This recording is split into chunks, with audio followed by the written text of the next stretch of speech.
I frankly think that crisis initiation is really tough. And it's very hard for me to see how the United States president can get us to war with Iran.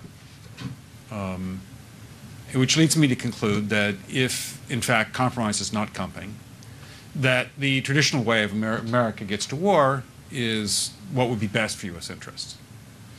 Some people might think that Mr. Roosevelt wanted to get us into World War II, as David mentioned. You may recall we had to wait for Pearl Harbor. Some people might think Mr. Wilson wanted to get us into World War I.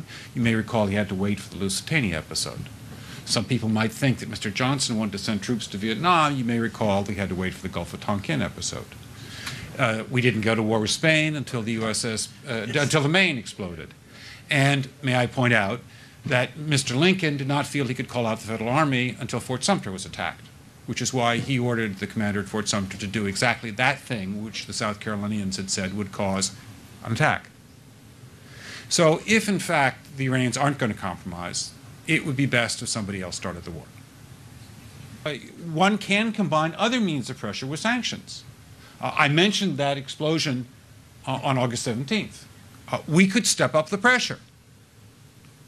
I mean, look, people, Iranian submarines periodically go down. Someday one of them might not come up. Who would know why?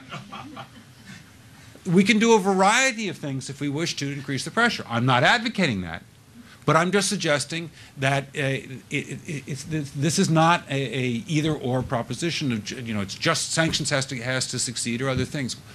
We are in the game of using covert means against the Iranians. We could get nastier at that.